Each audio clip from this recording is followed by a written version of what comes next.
Laurent Berger. Bonjour. Merci beaucoup d'être ce matin sur le plateau d'LCI. On va revenir sur ce couac gouvernemental. C'est dommage, ça se présentait plutôt bien. Enfin, dommage pour vous. Ça se présentait plutôt bien, cette discussion budgétaire. Et patatras, au dernier moment, lundi matin, une mesure est annoncée. Le lendemain, elle est annulée par le Premier ministre. Est-ce que vous maîtrisez l'art de vous attirer des ennuis à ce point-là ? Je crois que c'est déjà arrivé, en effet, à d'autres gouvernements et à d'autres majorités. Moi, ce que je retiens, c'est surtout que cette mesure, elle n'entre pas en vigueur. Clairement, la majorité à laquelle j'appartiens ne souhaitait pas que cette mesure puisse entrer en vigueur pour plusieurs raisons. Déjà parce que le critère d'âge ne nous semble pas être un bon critère pour entrer en matière sur la question des niches fiscales, même s'il faut pouvoir les revoir. Et ensuite parce que le rabot, c'est pas une politique. Et ça, on le dit depuis 2 ans. Et là, on aurait donné un signal inverse. Donc moi, ce qui est important, c'est que face à une mesure qui ne nous paraissait pas être la bonne, tout de suite, on a pu avoir ce dialogue. On aurait préféré peut-être l'avoir un tout petit peu avant, mais on l'a eu. Et ça a permis que cette mesure n'entre pas en vigueur. Parce que pour être clair, vous dites cette majorité ne voulait pas de cette mesure, mais vous n'étiez pas au courant qu'elle aurait pu figurer dans le budget. De fait, vous la découvrez lundi matin ? À partir du moment où nous l'avons découverte, nous avons dit clairement, et le gouvernement l'a entendu, le Premier ministre lui-même, évidemment, l'a entendu. Il vous a entendu, c'est-à-dire il a entendu la majorité. C'est vous, la majorité, qui avez dit on ne veut pas de cette mesure. Nous avons été de ceux qui l'avons dit de manière très claire au Premier ministre notamment, et qui l'a entendu, puisque en moins de 24 heures, cette mesure a été abandonnée. Un mot du fond quand même.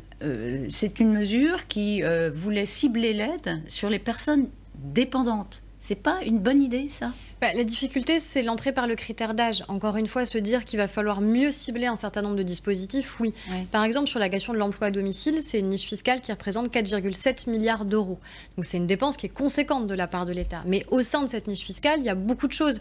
Il y a l'emploi à domicile, par exemple, quelqu'un qui va faire le ménage pour une personne âgée. Il y a des cours qui sont dispensés à vos adolescents. Il y a des cours de sport. Enfin, bref, on a une multitude de choses. Ce qu'on demande, nous, au sein de la majorité, c'est de savoir justement très clairement ce que recouvrent ces 4,7 milliards pour savoir s'il faut mieux les cibler. Ce que je comprends, c'est qu'il va y avoir une nouvelle mesure. Le Premier ministre a demandé à Muriel Pénicaud de substituer une autre mesure à cette mesure d'économie, c'est-à-dire qui permet d'économiser 300 millions sur le budget du ministère du Travail. Est-ce que vous dites, cette fois-ci, on veut être concerté, pas question qu'une mesure déboule comme ça sans que nous, la majorité, on en discute. Exactement, parce que ça fait 2 ans que la majorité travaille sur la question. Mais ça veut dire qu'il n'y aura pas de mesures substitutives demain matin dans le projet de budget. Et c'est ce que la majorité a engagé depuis lundi, justement, puisque on sait qu'il faut évidemment travailler sur des pistes d'économie, de baisse de la dépense publique, d'un meilleur ciblage de ce que sont ces niches fiscales. Parce qu'on ne peut pas juste dire il faut réduire sur une niche fiscale, il faut dire précisément où et pourquoi. Et donc, avec Laurent Saint-Martin, avec Émilie Cariou, avec Olivia Grégoire, on travaille avec le gouvernement justement pour trouver là où c'est le plus pertinent. Donc ça veut dire que cette mesure de substitution pourrait ne pas être demain matin dans le texte du budget de Jean Darmanin. On verra. Et c'est possible, ça pourrait être introduit dans le débat parlementaire. On verra. Moi, ce que je veux, au nom de la majorité, qui durera quelques heures. Au nom de la majorité, c'est de faire en sorte qu'encore une fois, à partir du moment où ce travail il est engagé avec sérieux par les parlementaires depuis 2 ans, eh bien, qu'on puisse avoir ce dialogue avec le gouvernement. On est évidemment favorable à ce que des pistes d'économie soient trouvées. C'est une nécessité. Les Français le savent bien qu'il va falloir aussi avoir une baisse de la dépense publique, mais il faut que ce soit fait avec justice sur l'endroit où cette économie sera trouvée et que ce soit fait en concertation avec ceux qui travaillent sur le sujet. Sur France Inter, hier matin, le ministre des Comptes publics, Gérald Darmanin, qui présentera le budget demain matin au Conseil des ministres, a confirmé que la ministre du Travail n'avait pas assez concerté, qu'elle n'avait pas présenté cette mesure comme il le fallait. Et pour lui, c'est évidemment une faute et pas de l'amateurisme, écoutez-le. 437 milliards de dépenses de l'État, qu'il y ait eu 300 millions de difficultés, c'est évidemment une faute, et il faut effectivement faire battre sa culpa, faire mea culpa, mais c'est pas non plus de l'amateurisme, il faut pas dire n'importe quoi. Ce qui est certain, c'est qu'il vaut mieux concerter avant, surtout lorsqu'on a des nouvelles de transformation. Alors, il vaut mieux concerter, vous êtes d'accord tous les deux. C'est une faute, dit Gérald Darmanin. Muriel Pénicaud, elle a commis une faute. Oui, moi, je ne suis pas là pour porter un jugement sur tel ou tel membre du gouvernement. Ni non, pour décerner des alors, juste une question. Est-ce que ça vous frappe que le ministre des Comptes publics parle de faute s'agissant de sa collègue Muriel Pénicaud? Mais je crois que faute s'il y a, elle est de nature collective, puisque de fait, il y a une mesure qui a été présentée par le gouvernement. Et ce que je retiens, c'est qu'il y a aussi une responsabilité collective, puisque cette mesure qui a fait débat, et c'était légitime, elle a été quasiment aussitôt retirée. Donc c'est ça qui compte, c'est que c'est derrière nous, que du coup on va pouvoir travailler de manière différente pour trouver ce qui est juste en matière d'économie. Vous dites c'est collectif. Un dernier mot pour qu'on comprenne bien la genèse de ce couac qui, encore une fois, trouble un peu la présentation du budget, donc c'est important. Muriel Pénicaud, elle n'a pas décidé toute seule cette mesure d'économie finalement annulée. Évidemment qu'une partie du gouvernement était au courant. Vous dites c'est collectif. Je ne suis pas membre du gouvernement. Ce que je sais, c'est qu'à partir du moment où le gouvernement a présenté une mesure et le gouvernement a retiré cette mesure. C'est collectif, vous le dites, et elle n'était pas toute seule sur le front. Moi, je ne suis pas maîtresse d'école. Je ne suis pas là pour donner des bons points ou des mauvais points le matin sur votre plateau. Donc moi, ce que je retiens, encore une fois, c'est que oui, il va falloir qu'il y ait des réductions dans les niches fiscales. Et oui, il va falloir le faire de manière appropriée. Est-ce que Muriel Pénicaud est fragilisée par cette affaire? Je ne le pense pas et je ne l'espère pas. Et vous ne l'espérez pas? Je ne le pense pas et je ne l'espère pas. Il faut laisser les personnes âgées tranquilles, budgétairement. Alors, j'ai un peu de mal avec cette expression parce que ça voudrait dire qu'on n'est pas tranquille avec les personnes âgées ou qu'on cherche à les atteindre. Encore une fois, ce que je vous dis juste, c'est que le critère d'âge n'est pas pour moi un critère qui est suffisant. Parce qu'au sein des personnes âgées, au-delà de 70 ans, il y a des situations qui sont extraordinairement diverses. Du coup, la nature de la décision, elle ne peut pas juste être conditionnée à un critère d'âge. Parce qu'il y a des niveaux de dépendance qui ne sont pas les mêmes, mais parce qu'on sait aussi que c'est très compliqué d'être reconnu comme une personne dépendante, parce qu'en fonction de votre département, on sait très bien que les critères ne sont pas toujours appliqués de la même manière. Donc, il y a beaucoup d'autres choses qui doivent se dessiner derrière. Aurore Bergé, à quoi va servir le débat sur l'immigration lundi à l'Assemblée nationale?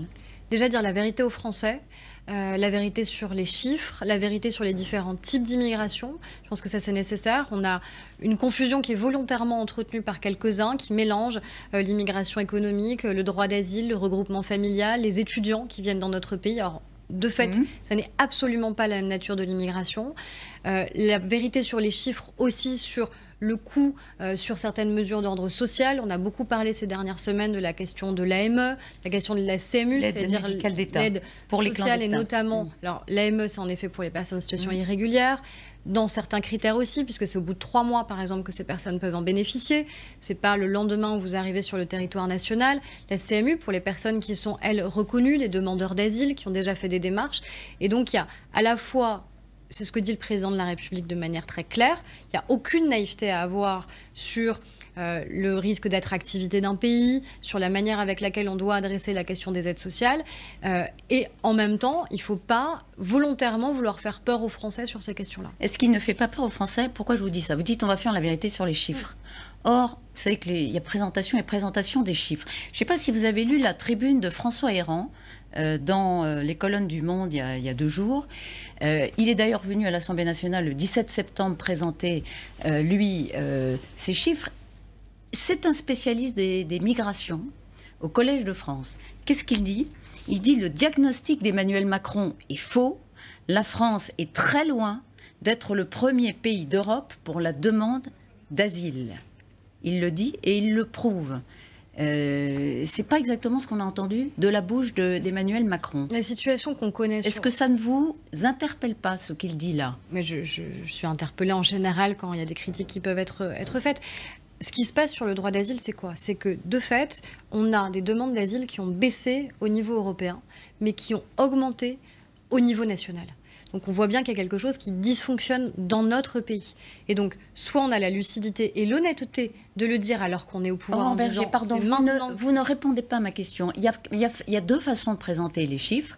Celle de François Héran n'est pas la même que celle d'Emmanuel Macron, qui a, devant les parlementaires, dit effectivement il y a un problème avec les demandes d'asile. On est quasiment le premier pays d'Europe à avoir autant de demandes d'asile sur notre territoire. François Héran ne dit pas ça. La France est très loin d'être le premier pays d'Europe pour la demande d'asile.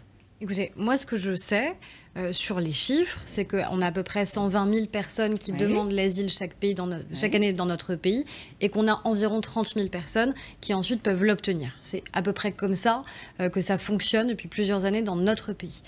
Et qu'on a surtout des délais qui dysfonctionnent complètement, et qui dysfonctionnent dans les 2 sens. C'est-à-dire pour le traitement des dossiers. Pour le traitement des dossiers. En écartant les données de base de l'immigration au profit d'une politique d'opinion, François Héran, on risque d'offrir à Marine Le Pen une reddition en race campagne électorale. Mais vous savez, ça c'est un débat qui est extrêmement ancien.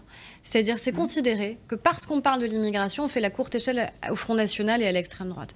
Moi, je pense que ne pas en parler, c'est justement laisser un boulevard à l'extrême droite dans notre pays. Parce que les Français, eux, voient l'immigration. Ils y sont confrontés, ils vivent avec. Donc donner le sentiment que nous serions complètement hors sol, c'est d'ailleurs parfois une critique qu'on a adressée à la majorité en disant « vous n'êtes pas ancrés dans le réel ». Eh bien, on ne serait pas ancrés dans le réel. On ferait comme d'autres gouvernements avant nous si on ne disait pas clairement « oui, il va falloir qu'on traite la question de l'immigration ». Vous ferez des mesurettes, dit déjà Marine Le Pen. Vous ferez des mesurettes. Elle ne sait pas encore ce qu'on va faire, qu'elle dit déjà qu'on ne va rien faire. Moi, j'attends aussi de savoir quelles sont ses propositions extrêmement concrètes. Mais encore une fois, parler d'immigration n'est pas mal en parler. Parler d'immigration peut aussi vouloir dire qu'on va justement parler de la question spécifique du droit d'asile, qu'on va parler de la question spécifique de l'intégration. Il y a trop de sujets qui sont volontairement mélangés pour créer de la confusion et créer de l'inquiétude chez les Français. Nous, on ne cherche pas à créer de l'inquiétude, on cherche au contraire à créer de la clarification en prenant des mesures, sur ce que l'on souhaite. Un débat, et puis quoi? Des mesures derrière, dès cet automne? Moi, ce que je souhaite, c'est pas forcément une nouvelle loi. Je pense que c'est pas l'enjeu. C'est déjà qu'on puisse faire le bilan de celle que nous avons votée il y a 1 an pour voir ce qui fonctionne, ce qui dysfonctionne, notamment sur la question des délais, avec, pour moi, 2 exemples. L'exemple de ceux qui viennent de pays dits sûrs sur l'asile. On cite souvent l'Albanie et la Géorgie. On sait que ces personnes n'ont pas vocation à rester sur le territoire national parce que justement, en Albanie, en Géorgie, a priori, il n'y a pas un dysfonctionnement tel qu'elles ne pourraient pas rentrer. Donc ça veut dire qu'il faut aller très vite. Parce que si vous n'avez pas vocation à rester, ça ne sert à rien d'attendre des mois, voire 1 an. Et de l'autre côté, il y a ceux dont on sait, parce qu'ils viennent par exemple d'Afghanistan, qu'a priori, eux, ont beaucoup plus vocation à rester. Donc ça veut dire quoi, Laurent Berger ? Il faut absolument accélérer sur le traitement des demandes d'asile. Soit parce que vous n'avez pas vocation à rester et que ça n'est pas 1 an après, alors que vous avez créé des attaches, peut-être des familles qu'on va pouvoir vous raccompagner. C'est mentir que de dire ça. Et dans l'autre sens, parce que quand vous avez vocation à rester, l'intérêt de tous, c'est que vous puissiez vite être intégré par le travail, être intégré par le logement.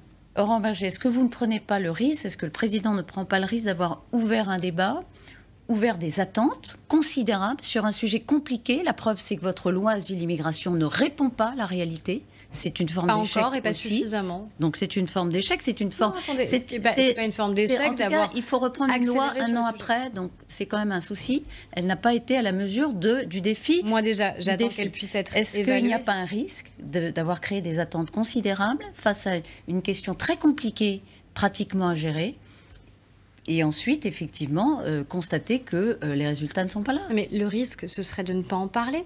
Le risque, ce serait de laisser les autres en parler pour nous, et pas avec les mêmes mots ni les mêmes intentions. Donc, encore une fois, moi, je ne veux pas qu'on soit une majorité, un mouvement politique qui soit à l'extérieur de ce que vivent les Français. Et donc, donner le sentiment qu'on ne prendrait pas la mesure de ce qu'est l'immigration pour arriver à en parler de manière sereine, de manière précise, pour ensuite prendre les mesures qui sont adaptées, c'est ça le vrai risque qu'on pourrait courir. Pas forcément une loi, ça peut être des décrets, ça peut être réglementaire. Oui, ça peut être d'ordre réglementaire. Et dès cet automne. Moi, je souhaite qu'on puisse aller vite. Christophe Castaner a beaucoup à faire, on le voit, note déjà avec les questions de sécurité nationale, le maintien de l'ordre, le suicide des policiers, le trafic de stupes. Est-ce qu'il ne faudrait pas l'alléger ? Alléger sa charge au ministère de l'Intérieur, justement en faisant porter par quelqu'un d'autre ce dossier très lourd et désormais prioritaire qu'est l'immigration. Déjà, le dossier de l'immigration, il est traité non seulement par le ministre de l'Intérieur, mais il est traité par d'autres ministères. Ma question est précise. Est-ce qu'il doit... Je pense que le ministre de l'Intérieur doit conserver le dossier immigration. Épaulé par Laurent Nunez sur les questions de sécurité. Je ne sais pas pourquoi on lui retirait le sujet de l'immigration, qui concerne encore une fois et le ministre de l'Intérieur, et la ministre du Travail, et la ministre de la Santé, et le ministre des Affaires étrangères, et celle des Affaires européennes, et celui du logement. Enfin, c'est un ensemble de politiques publiques qui sont déployées sur la question de Laurent Berger. Christophe Castaner, il l'a dit tout à l'heure chez nos confrères de RTL, va signaler les propos de Jean-Luc Mélenchon sur les policiers à la justice. C'est sans fin le duel gouvernement-Mélenchon ? Mais ce n'est pas nous qui cherchons à créer un duel. En l'occurrence, on a un responsable politique qui était candidat à l'élection présidentielle et qui se permet de traiter les policiers de barbares. Et alors Et alors, je trouve que c'est absolument insupportable et que le ministre de l'Intérieur est dans son rôle quand, évidemment, il est aux côtés des policiers qui sont insultés par un homme politique. Quand on est un homme ou une femme politique, on a une responsabilité supplémentaire parce qu'on sait que la parole que l'on a est écoutée. Quand on a réuni des millions de voix à une élection présidentielle, on sait que la parole qui est la sienne porte. Et il le fait à dessein, il le fait devant une caméra. Donc, il le fait à dessein, dans quel but ? Mais je ne sais pas, est-ce que c'est parler à ses partisans, à ses électeurs, à ses militants? Est-ce que c'est créer le doute sur les intentions du gouvernement qui voudrait que les manifestations ne se déroulent pas bien dans notre pays? Je trouve ça assez cocasse quand il sort d'une tournée en Amérique latine où on voit bien à quel point justement le maintien de l'ordre n'a absolument pas la même nature que chez nous, où nous justement tout est fait pour éviter qu'il puisse y avoir ici un blessé, ici un décès et par les manifestants et parmi les forces de l'ordre. Donc oui, moi je trouve que les propos de Jean-Luc Mélenchon, répétés à l'encontre des magistrats, à l'encontre des journalistes, à l'encontre des forces de l'ordre, sont insupportables. Sont insupportables. Sont insupportables. Et je me mets à la place des policiers qui travaillent et qui ne peuvent pas accepter que des hommes et des femmes politiques portent ce type de jugement. Vous demandez si finalement il n'espère pas que les manifestations débordent pour lui donner des arguments. En tout cas, il cherche à attiser la tension dans notre pays. Il l'a cherché pendant toute la montée ce qu'on a appelé les mouvements des Gilets jaunes, de manière très claire, où lui, ses partisans ont cherché à attiser une forme de haine, ou en tout cas de tension extrêmement puissante dans notre pays. Ça n'est pas ce que devrait être la responsabilité d'un homme politique, surtout quand il a été candidat à l'élection présidentielle. Jean-Luc Mélenchon, c'est aussi ce tribun à l'Assemblée nationale, hier, en soutien de votre texte de projet de loi sur la bioéthique et la PMA pour toutes. Regardez. C'est une révolution du principe de la filiation qui proclame que le patriarcat est fini. Autrement dit, que la propriété des hommes sur le corps des femmes ou sur celui de leurs enfants, qui a, comme je l'ai dit, prévalu pendant des millénaires, et on rappellera qu'à Rome, le père de famille avait droit de vie et de mort sur sa femme et sur ses enfants, que ce temps-là est terminé, que ce qui est vrai, ce n'est pas ce qui procède du biologique, mais ce qui procède du social et du culturel, c'est-à-dire ce dont nous sommes capables de prendre la charge et d'en délibérer collectivement. Je rappelle que vous êtes responsable pour la majorité de ce projet de loi qui vient d'arriver à l'Assemblée. Pour conclure, il y a Mélenchon, le philosophe, qui vient soutenir le gouvernement sur ce projet de loi, et puis Mélenchon, le tribunicien de la rue, qui est dans le bruit et la fureur. Oui, il y a toujours deux visages de Jean-Luc Mélenchon depuis l'élection présidentielle. Je préfère quand il est à la fois ce tribun-là, non seulement sur le fond, mais aussi sur la forme, et qu'on n'est pas là pour attiser la haine dans notre pays, mais au contraire pour réconcilier les Français. Et je crois qu'un projet de loi comme celui de la bioéthique doit pouvoir permettre de réconcilier les Français autour de ce qui est une famille, par exemple, dans notre pays aujourd'hui. Ce n'est pas le texte de tous les dangers, comme l'a dit le président de la République ? Je crois que beaucoup ont cherché ou espéré que ce soit le texte de tous les dangers. C'est lui qui l'a dit il y a une semaine. Mais de fait, je crois qu'il ne l'est pas par la nature même des débats qu'on a à l'Assemblée qui sont extrêmement apaisés. Ça ne veut pas dire qu'ils sont consensuels. Il y a évidemment du dissensus sur ce type de sujet, mais je crois qu'on arrive à faire la démonstration qu'on peut parler de la question de la manière avec laquelle on fait famille dans notre pays, ou des enjeux bioéthiques beaucoup plus lourds comme les tests génétiques, comme le diagnostic, sans pour autant justement être dans la tension permanente. Merci beaucoup, Aurore Berger, d'avoir été ce matin sur le plateau de LCI et bonne journée à vous.